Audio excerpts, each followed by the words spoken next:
all. So I'm going to start the recording now and um, welcome you all. Thank you all for being here today. Um, I'm just so thrilled that Charlie and I have been in contact about doing this presentation. I'm really looking forward to it, and we're glad each one of you is here today. So Charlie has extensive experience in sustainable agriculture, including hydroponics and aquaponics. He began working with fish and plants at Virginia Tech, where he earned degrees in biology and fishery science. Since then, he's developed expertise in aquaponics and has conducted research in indoor aquaponics at Kentucky State University. Today, and he's also managed commercial facilities in both Canada and Texas. Today, Charlie brings us his rich background at SFCC, where he continues to share his knowledge with students in the community. I'm really excited about today because Charlie will be sharing images and insights from his recent 2-week volunteer trip to Cambodia, where he taught hydroponics as part of the USAID Farmer to Farmer volunteer program. Charlie, we're so excited to hear about your journey and see your beautiful images. So everyone, please welcome Charlie Shultz. Thanks, Val. Thanks for the opportunity and welcome everybody to Santa Fe Community College. This is a unique opportunity to deliver us a lecture online to a global community. So really thank you, Val. Anyone not present today will have a chance on YouTube to watch this later.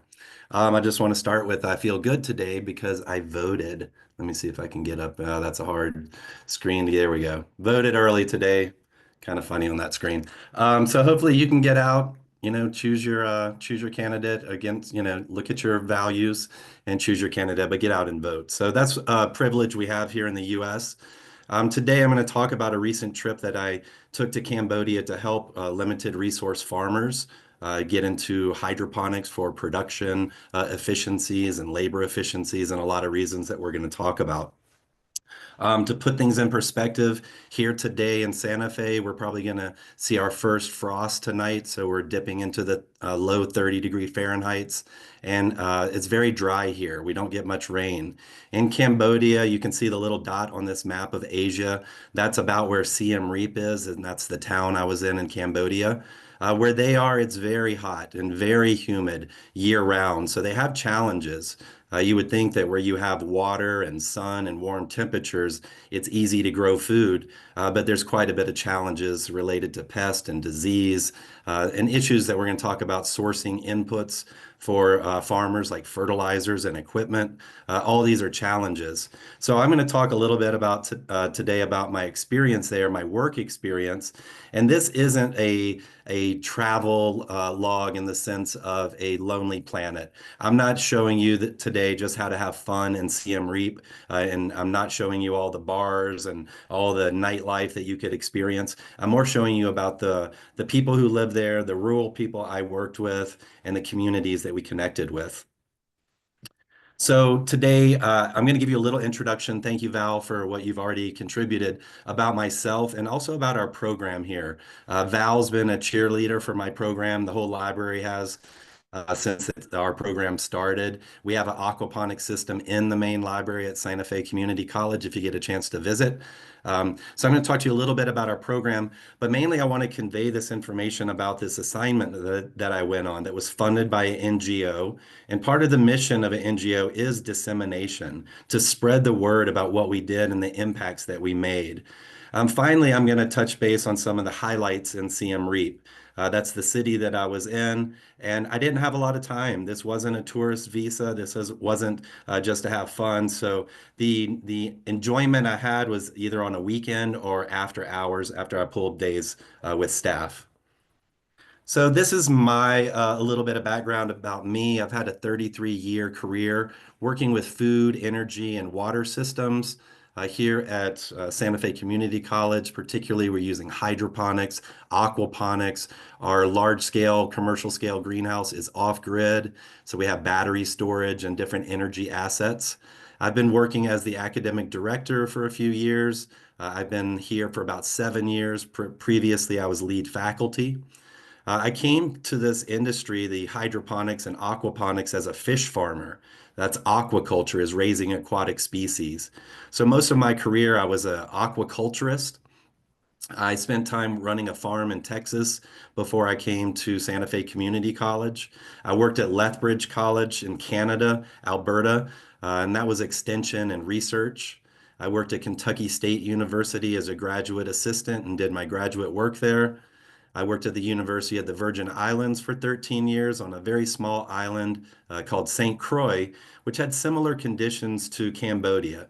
Very hot, very humid, sometimes very difficult environmental conditions like hurricanes or big rain events. Before that, I did my work at University of Georgia with aquaculture. I got trained initially at Virginia Tech and Mississippi State with all kinds of different fish species. So understanding that fish water, especially freshwater fish, is ideal for plant cultivation, I started to combine my fish career, the aquaculture, with hydroponics, and I specialized in putting them together in a system that we call aquaponics. So most of you, if you're on today, you know about what I do in the world of aquaponics. I couldn't have done any of this without a strong marriage and a great wife. So 28 years we've been married, and I'm a very proud father of a rising senior who's about to jump into their college career. I enjoy hiking. I do almost daily a breath class. That's a breath core class, and I see some of my classmates are here today to listen to this story. They encouraged me when I applied for the position and gave me support through the time that I was away. I also like to do dance and movement classes. I do one here in Santa Fe called NIA, and I like to travel, obviously. So, also to put things in perspective, I've been to this town of Siem Reap before. Siem Reap in Cambodia, I visited with my wife in 2005. At that time, we visited as a tourist, and things were very different than they are now. So about 19 years later, now there's paved roads and there's street lights and there's fancy restaurants and there's high-end shoppings and there's bar districts. So it's quite a difference today visiting Siem Reap. I would love to give anybody pointers after this talk, especially if you know me personally. Let's connect if you're interested in going to Cambodia, because Cambodians want you to visit. Cambodia is also one of the most passive places I've been, with a very predominant Buddhist population. And currently, it's one of the most affordable places to travel as an expat or as a tourist. So connect with me and I'll give you highlights that are a little bit more focused on that tourist sector. I do want to put a plug in for our program. I got a lot of support from the college to do this work. We are Santa Fe Community College, and we're the Controlled Environment Agriculture Program. We used to be called the Greenhouse Management Program, but over the last decade or so, we've seen agriculture change towards indoor farming, shipping container farming, farming up on rooftops. So we do everything now, and we call that controlled environment agriculture, which allows us to grow, and the climates here allows us to grow year round.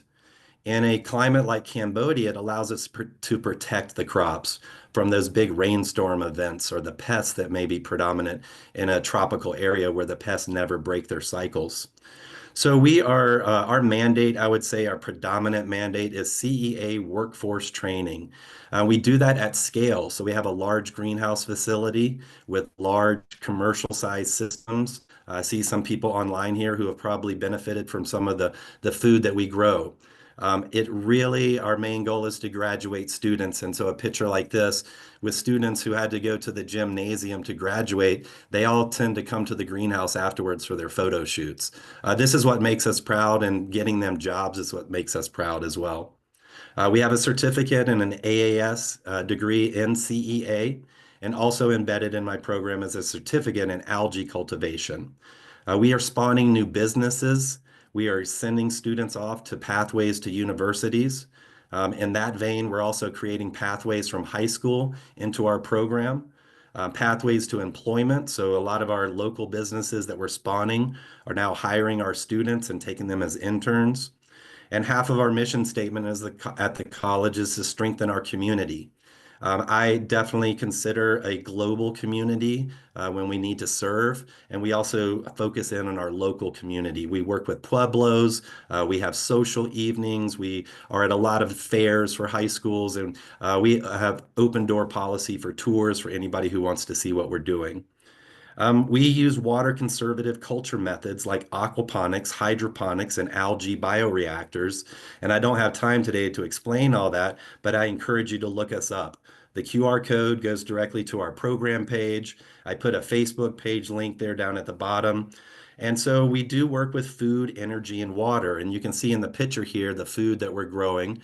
Water, we're conserving by recycling all of our water. And the energy is very unique at SFCC and that this entire greenhouse is off grid. So we rely on backups, backup to the backups, and backup to the backup to the backup to be a resilient farm that would be an example for others. So let's get into this journey. The journey to Cambodia is a long journey from Santa Fe.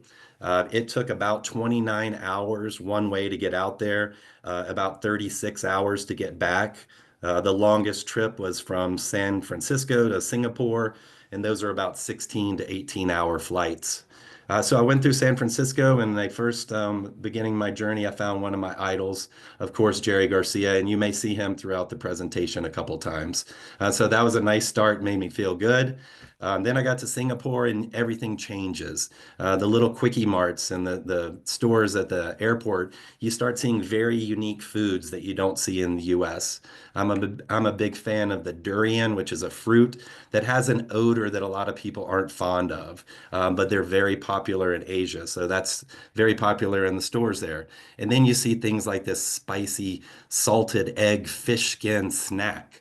So instead of in New Mexico, we have Frito corn chips. They have spicy salted egg fish skin snacks and just rows and rows of similar product. But then as I got close, I started to look down and I crossed over Vietnam just before flying into Cambodia, and I started to see the aquaculture. These are fish farms that you're seeing down below. If you've ever had the basa or the tra or the pangasius catfish here in the US, it's probably come out of Vietnam in a pond just like that. So I was excited to get to work, hit the ground running. Just 1 minute, I got a little difficulty on the slide.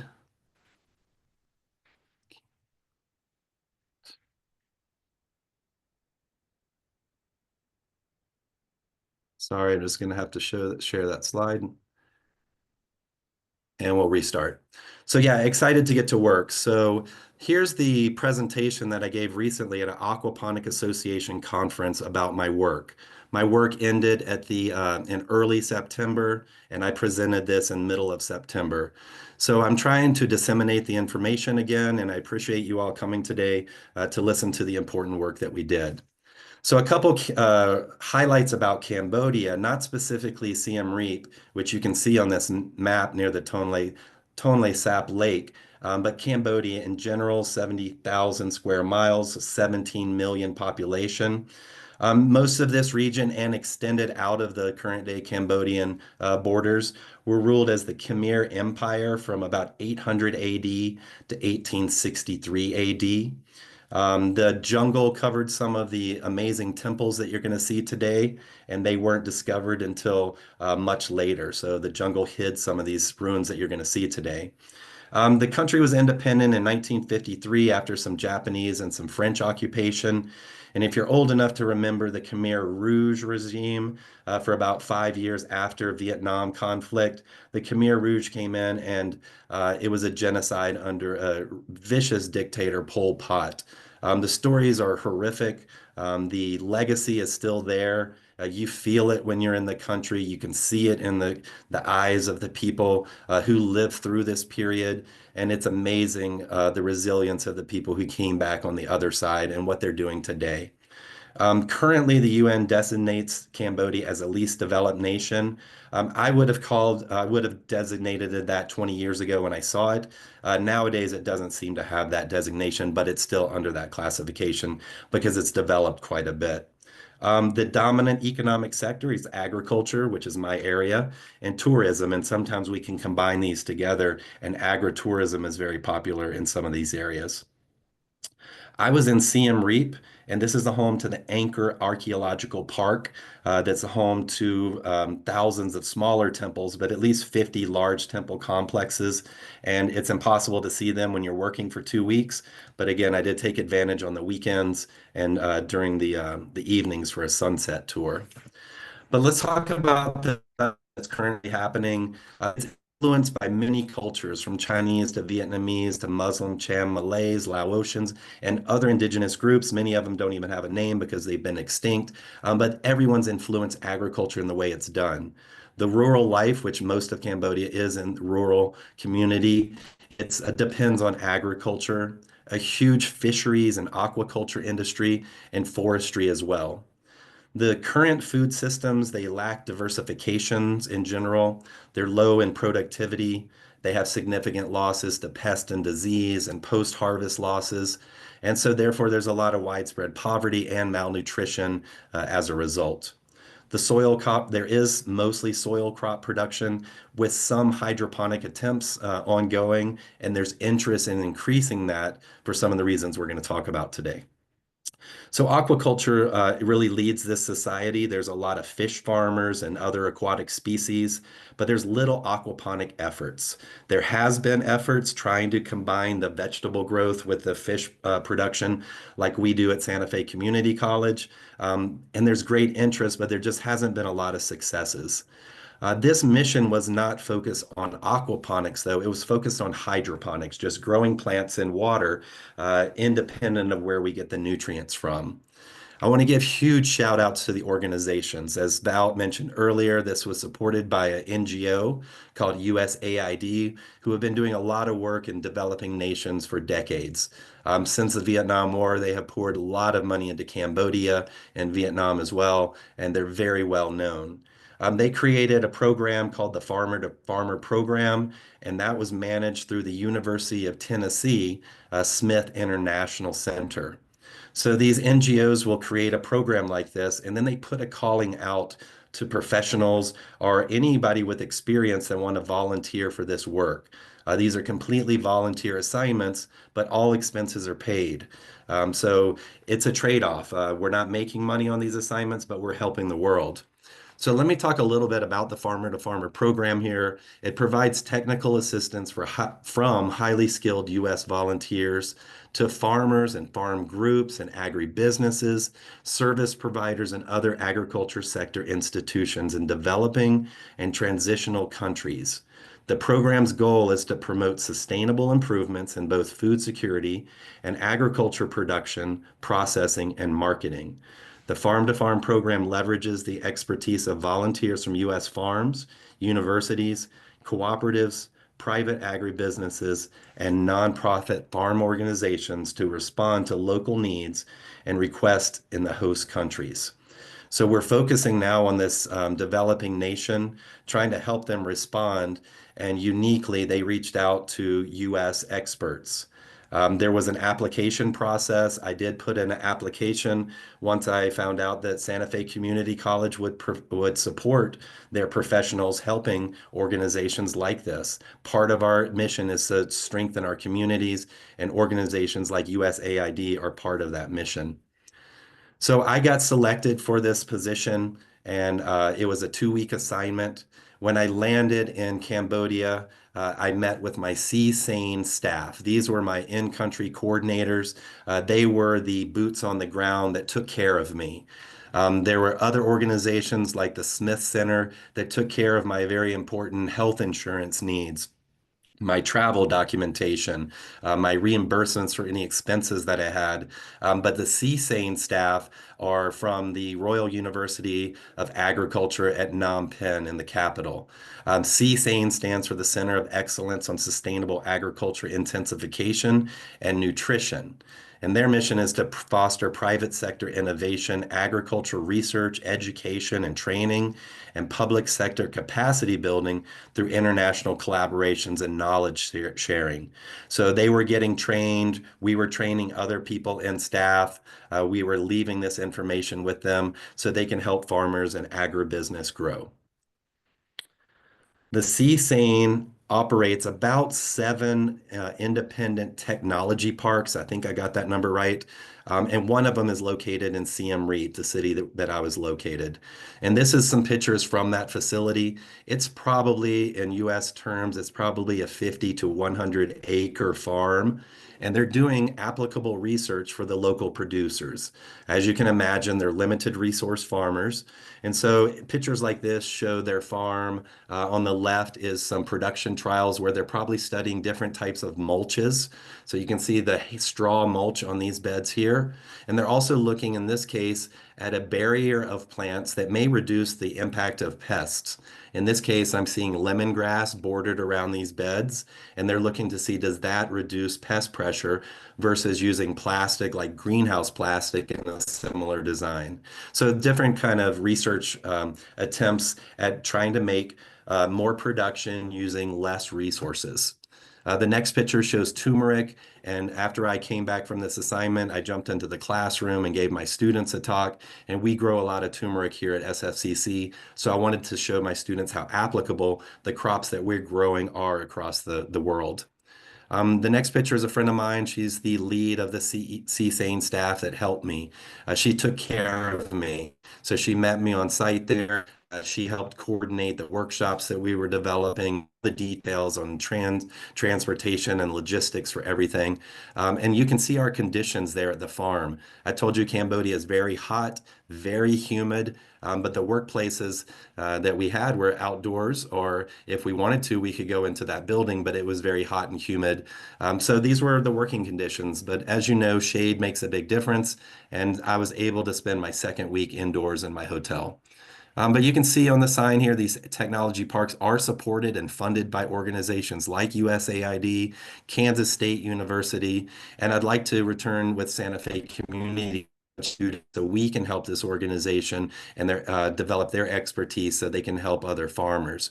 I'll put a little plug in at the last slide on just how anybody listening can help us continue to help groups like this. The sea stain also has a mini ATP here in Siem Reap. So the one I just showed you was the larger ATP, and this mini ATP is located at a high school. At this high school, this is where we held our 3-day workshop, very intensive, full 3-day workshop on site here. As I go through this presentation, I did want to also mention that all of these are my photos, except for two photos. I pulled this photo of the children that are working with this high school and their agriculture program because it just really reflected the students that we were working around and working for every day. We held our workshop at the high school. These were the students who were running around and peeking in the window to see what we were learning. I think they all wanted to be in class with us, but instead in the middle is their principal. The principal was our student. He was learning this information and he's going to bring it into their greenhouse, which is the picture on the right. So why did we do this assignment? Why did Cambodia reach out to USAID and say we would like to support somebody to come help us? There was a lot of interest. There's a lot of interest from STEM related students or schools that saw the opportunity to use hydroponics as an entry to a STEM related career. It could spark some youth interest and go to university in some of these related areas that we find in a hydroponic farm. There was also interest from growers. This is a farm that I had connected with before my assignment and understood that there was somebody there making an attempt. And we coordinated with CSAIN to have a field trip. We went out practical to a farm to understand some of those challenges and why they did what they did. So there is interest in growers. Two of these people in the photo are my students, and they run a nonprofit organization using hydroponics to teach communities how to be more resilient. So across the country, there was initial production trials that really resulted in poor growth. The systems didn't work. The pests came in and destroyed their crops. A lot of the reasons why they didn't work were nutrient related, and having a good understanding of nutrients and nutrient solutions is foundational. So there was a lot of failures. They had limited experience at the CSAIN ATP and the CSAIN staff. They weren't experts in hydroponics yet, so they couldn't give good guidance out to the community. So assistance was requested to cover designing and installing and operating and maintaining systems, and also to create some curriculum and training materials that we could pass on to the younger generation and in a simplified form so they could jump right into hydroponics. So some of the work that we were that I was tasked to do with CSAIN is to build the capacity of their staff and the NGOs to develop small scale systems, to provide their staff and NGOs with that hands-on practice, designing, installing, maintaining, and preparing nutrient solutions. Again, if you don't know, Santa Fe Community College really leads the U.S. in this kind of information. We're a small school, but we have some very bright and brilliant staff and faculty here. We delivered a training workshop to teachers and extension agents, and students from university also came and attended. I am developing curriculum and training materials for youth in a simplified form, like I said, and then drafting feasible small scale systems, looking around their farm. What could they use from recycled containers to these elevated grow beds? They had some gutters made out of PVC pipes. Those are also appropriate for hydroponic systems. So the workshop started as a hydroponics 101 basically workshop. It was 3 intensive days of training with a couple days of field trips. You can again see the organizations that were involved there. I started by trying to connect with the culture, describing what is hydroponics. Hydroponics literally means water working or water labor, working with water, having water work for you. And you can see on the left a picture that I took in Cambodia of one of the nutrient film technique gutters where water slowly trickles through that gutter and feeds that. This is a cabbage. It feeds that plant all the water and nutrition it needs. It's designed with a recirculating system, so we don't drain and lose water. We conserve it, we return it to where it started. We can control water levels up and down. And so I related this to the culture, the ancient culture from the Khmer reign. They used hydroponics to deliver water. I'm going to talk a little bit about more of this temple complex of Angkor a little bit later, but you can see here that it existed because of the water working. They designed canals and reservoirs that they could flood and they could drain and they could bring in when they need it. And this is a reason why this region back in the 1200s was one of the largest communities in the world, over almost 1 million people. So they related to hydroponics instantly. They were already in class because they had an interest in hydroponics, but it was a good way to relate to their culture. So we visited a hydroponic farm. It wasn't just death by PowerPoint, but they did have to learn nutrient solutions. They had to learn what nutrients plants want. We had to learn about photosynthesis and about respiration and nutrient uptake. It got quite complex when we started talking about nutrient recipes and how do you make a recipe for cabbage versus a recipe for broccoli. There's differences. So we got out of the classroom a couple times. This first time we went to a hydroponic farm and we started asking the farmer, why did you do hydroponics and what were some of the lessons that you've learned along the way? So just like we taught in class, these systems allow more production per space. So we're getting more income for the farmer on a smaller piece of land using less resources. They also use less labor as a resource. So the picture on the top right, or top left is one of the workers there that we bonded with, and she runs this entire greenhouse by herself, checking emitters every day, looking for plant nutrient deficiencies, looking for bugs, and then getting out because hydroponic runs on its own, but you do need to be there a couple times a day to check things. Better pest control when we look at greenhouses like this. This is a protected environment. We call our program controlled environments, but in this case, we're protecting the environment. We're protecting it for massive rain by having a polyethylene film on top and just some screening on the sides to protect it from insects, but otherwise no other climate control. We're getting better quality product when we grow in a greenhouse like this. Once I left Cambodia in early September, I don't think it has stopped raining. They're getting flooded. They get, beat down by hail and big rain events. So if you're in these environments using hydroponics, you get a better, consistent quality product for the market. So one thing that we discovered and we all assumed was, or we knew before, was sourcing inputs is going to be expensive. So inputs are things like fertilizers and grow plugs and seeds and pumps and anything you may need. And so we started really honing in the last day on some local resources. So partly in hydroponics, part of your input is your media. What are you going to grow plants in? Often we just grow in water but we only need the media to start baby plants. Sometimes we use aggregates like clay balls or lava rocks. And so there's different ways to do hydroponics. Some of them need a good bit of media and some of them minimal amount of media.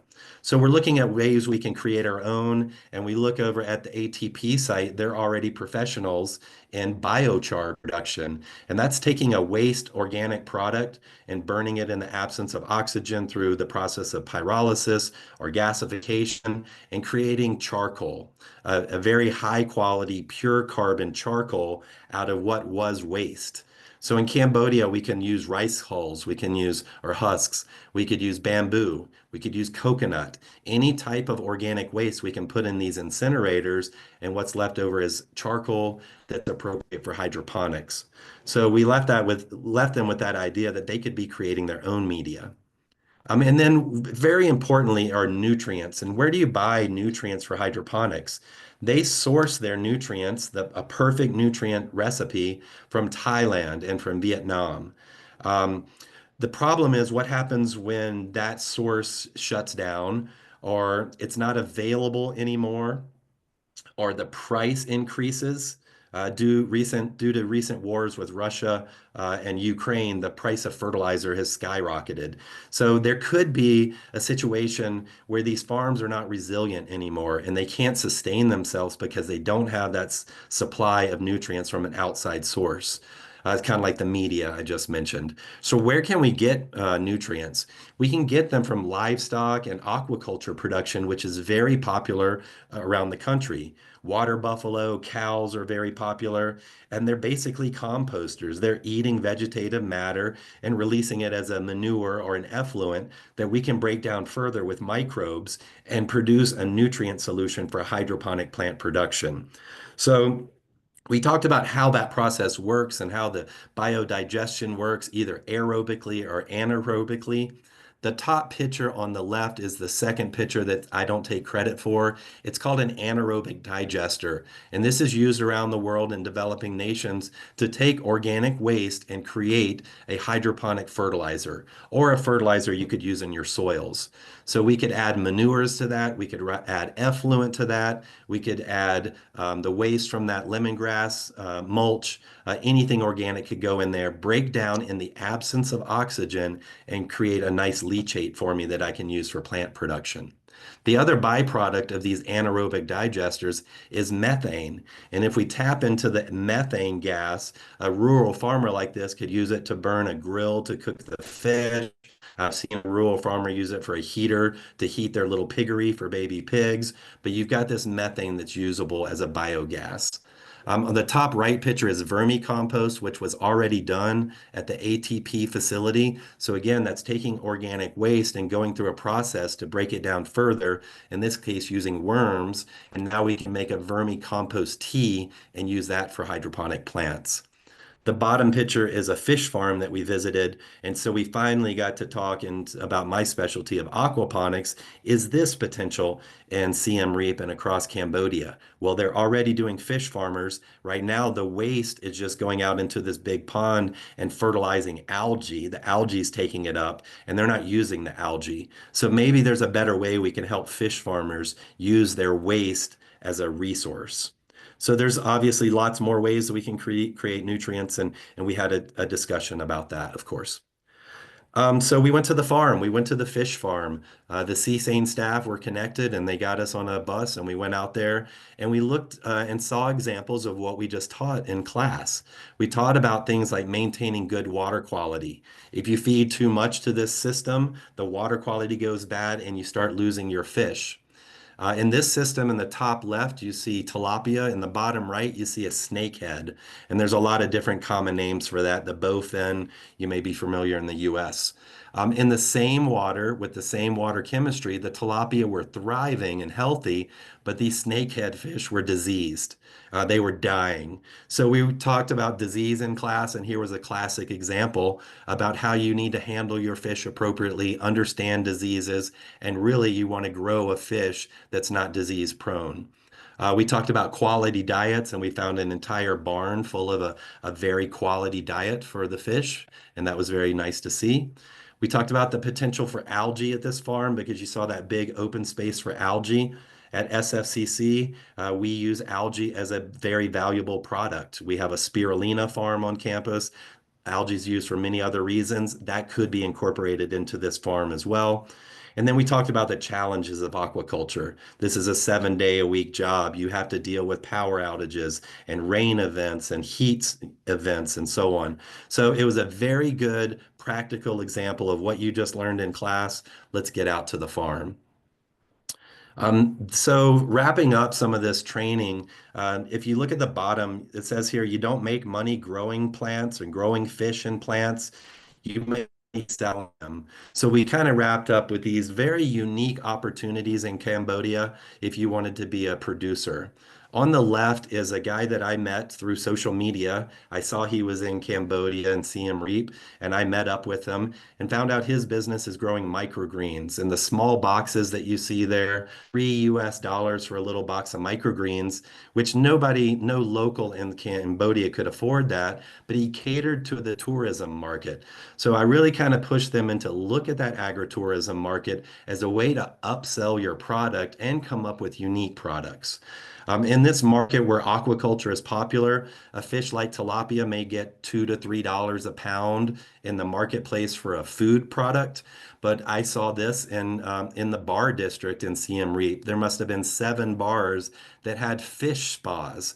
And this is where you put your feet in a spa full of tilapia, and they're going to graze off the little dead cells. If I was a fish farmer, I could get about 5 cents for each of these little fish. In this example, these fish are working for the barman and making money for him. So being unique and looking at these opportunities is really how you're going to make a difference when, again, everybody has very similar agriculture practices in Cambodia. They all grow the same crop at the same time. They tend to sit in the market at the same time with the same crop.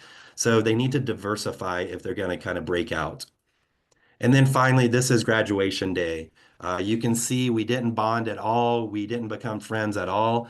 No, just kidding. This was the core of our team. There were a few more people, I think, missing from the picture. But we really bonded over helping the world. They see this as an opportunity to help Cambodia. But again, some of these were university students that are going to go on to teach the world. We all saw the importance of the sustainability aspect of it. These guys took me out to unique locations that I never would have gone to, like the temple you're seeing here was out near one of our farm visits. They fed me very unique food. I remember a chicken rice dish that was full of these little red spices, and I looked closely and they were all little red ants. So I'm very glad to have connected with the locals and really not a tourist trip this time. But again, I had a little bit of time in between teaching weekends, and I want to show you some of the highlights. I also want to let you know that during this trip, halfway through the trip, I got a very bad ear infection. I ended up having to be in the hospital in Siem Reap a couple times. I'll never forget driving in a tuk-tuk to the hospital to get checked out. But it wasn't too serious. They loaded me up with a great medication. I do want to emphasize that if any faculty or staff are looking for these unique opportunities, to travel on the job while working for SFCC, you've got to be covered with good insurance.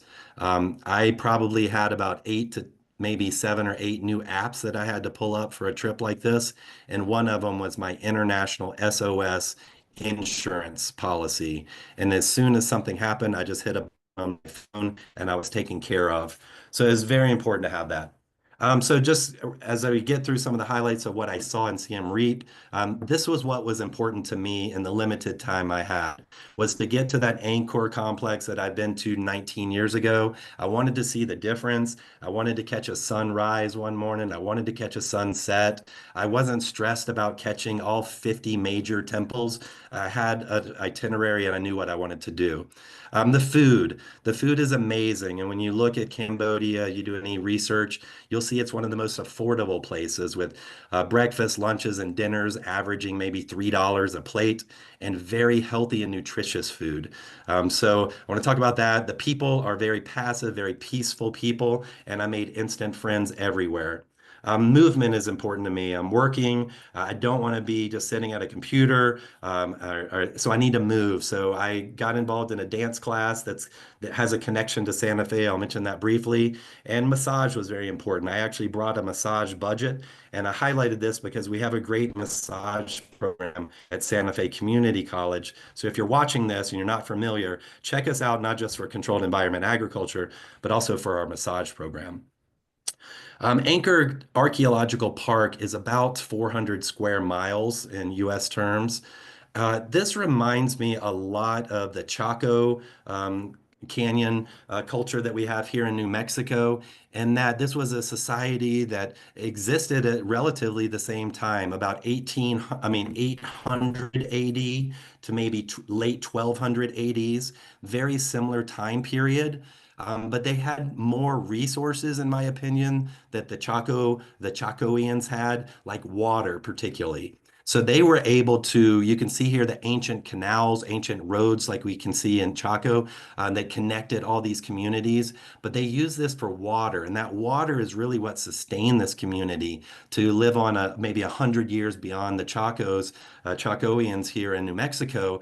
But eventually that water source may have been part of the demise. But it did help to develop this region into almost a million population. So this is a complex of temples. We call it a city of temples. And these were the capitals of the Khmer Empire from the 9th to 15th centuries. Again, about 450 square miles with more than 1,000 individual temples, including that intensive actually, hydraulic water delivery system without pumps and all that kind of technology. So maybe it's extensive in that sense, but it was very sophisticated for its day. Almost a million people. The culture was Hinduism initially, Buddhism moved in, and now it's a mix of culture. So the collapse, it's, unknown. Some of the theories are droughts, which probably do make sense. Many cultures civilizations that disappear was related to water that couldn't support the community in the agriculture sense. Economic shifts, perhaps, different trade routes that had developed, religious conversion, possibly warfare as a result of religious conversion, military defeats, because again, the Buddhist philosophy is not to arm yourself and get ready for war. So maybe they were easily defeated. And then that water system may have failed, considering a million population. This was rediscovered after the jungle hid these temples from the world. Shockingly, the beauty of these things was not seen to the world for hundreds of years, and it is classified as a UNESCO World Heritage Site. So Angkor Wat Temple is probably the predominant one you may have heard of. It's the largest religious structure in the world. 400 acres for this one complex. They get over 2 million visitors. This was in 2018. And I can't take a long time to stress the impacts of COVID in this region and on tourism, but I can highly encourage you to go visit because you are wanted. 1150 built as a Hindu temple dedicated to Vishnu. The Hinduism, the Buddhism, the history, the stories here are so deep and so rich that I don't feel competent to tell you at that level what's happening spiritually. A lot of the Cambodians don't want YouTube podcasters and streamers to be telling people the history. We should go there and find out from ourselves, from the traditional people that live there. Angkor Wat particularly does represent the Hindu Mount Meru with its 5 pillars surrounded by a moat that separates the oceans. The symbol of Angkor Wat is on the national flag. And like the Chacoians and the traditional indigenous people here around New Mexico, this has lunar and solar significance, the way that they built and they oriented to east, west, and north, south, how some of these temples have sight lines to the others so they could communicate. So again, some very stark similarities. This temple is intricately carved. Almost every millimeter on this temple has been carved with Aspara dancers and Devatas, devotees. You'll see some of the pictures as I breeze through this. And construction is sandstone, so very easier to carve than some stones. And the base within for strength is laterite. So just a few pictures of a few of the temples that I went to. So Angkor Wat here, you can see Jerry Garcia sliding back into the theme of a presentation here.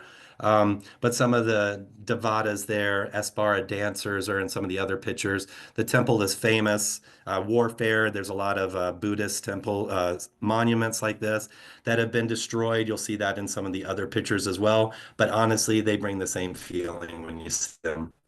Near Angkor Wat is one of the most famous temples in the area too, called Ta Prohm. And again, I'm not trying to tell you the history here. You can look on your own, and there's a lot of podcasts, and I highly encourage you to visit.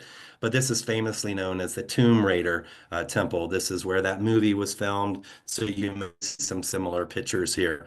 But this is the famous one where these banyan trees, or we also call strangler fig as a common name here, they've taken over. And as they reclaim these temples, they left some of these because obviously it would destroy the temple to try to remove them, but it also adds to the characteristics, the character of the temple. So these are just different images across that temple.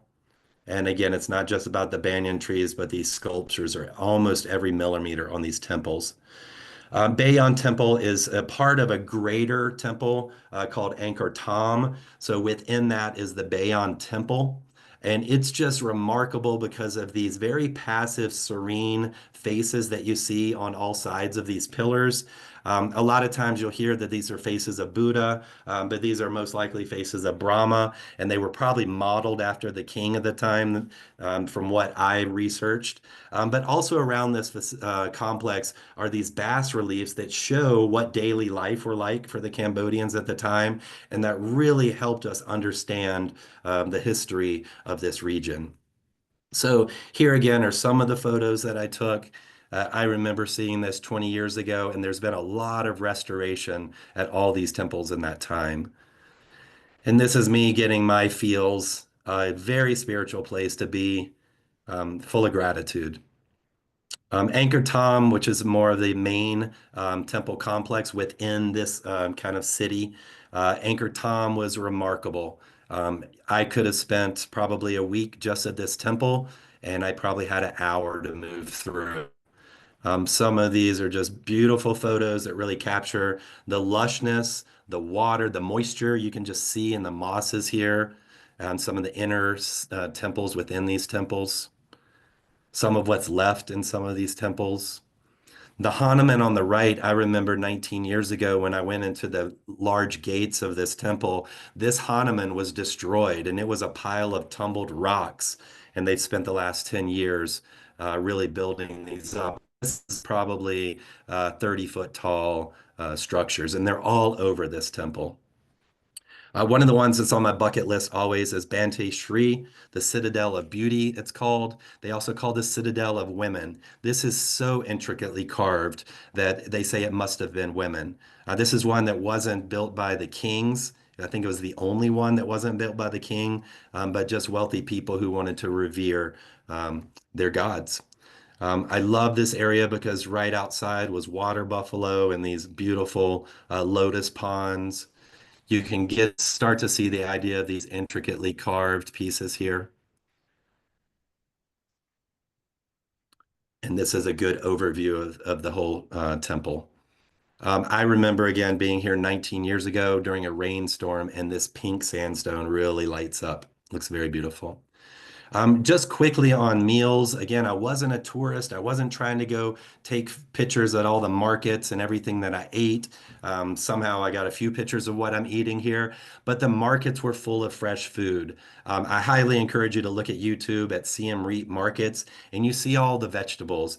Again, a lot of it was the same vegetables being sold right next to each other. And you go down the next block and it would be another vegetable, but 15 vendors selling the same thing.